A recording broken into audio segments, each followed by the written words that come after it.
Assalamualaikum warahmatullahi wabarakatuh. Kembali lagi dengan saya Febri. Nah, pada kesempatan kali ini saya akan menjelaskan tentang laporan keuangan. Apa sih laporan keuangan itu? Nah, langsung saja kita bahas ya. Yang pertama adalah pengertian laporan keuangan. Laporan keuangan adalah laporan yang memuat informasi keuangan perusahaan pada periode tertentu. Kemudian ada beberapa jenis laporan keuangan. Nah, yang pertama ada laporan laba rugi, kemudian perubahan modal, neraca, arus kas, dan juga catatan atas laporan keuangan. Nah, pada pertemuan kali ini kita hanya akan membahas pada laporan laba rugi, perubahan modal, dan neraca. Langsung saja kita mulai ke yang pertama, yaitu laporan laba rugi.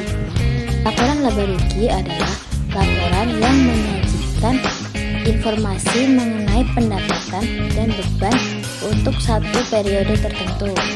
Nah, laporan laba rugi ini digunakan untuk melihat atau mengetahui laba atau rugi suatu perusahaan.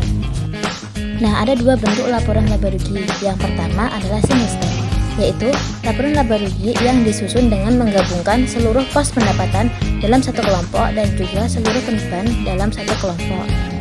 Laba dan rugi didapat dari jumlah pendapatan dikurangi dengan jumlah beban. Selisih jumlah pendapatan dengan jumlah beban merupakan saldo laba atau rugi. Nah, yang kedua adalah bentuk multiple step, yaitu bentuk laporan laba rugi yang memberikan informasi yang lebih terperinci dari pos-pos pendapatan maupun beban.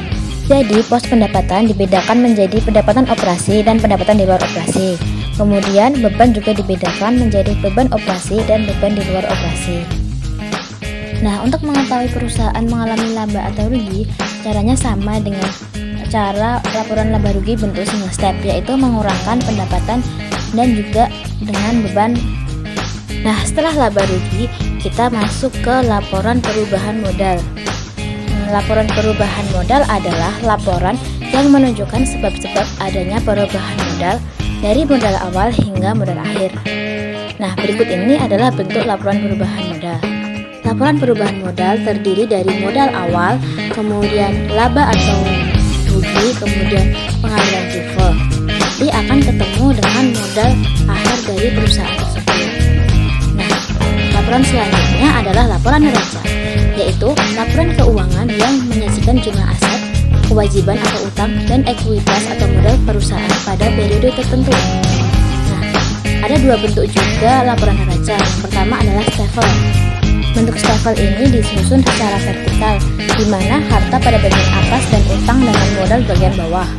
Kemudian ada bentuk kontrol, yang mana disusun sebelah menyebelah. Di sisi kiri adalah sisi aktiva, di kanan adalah utang dengan modal.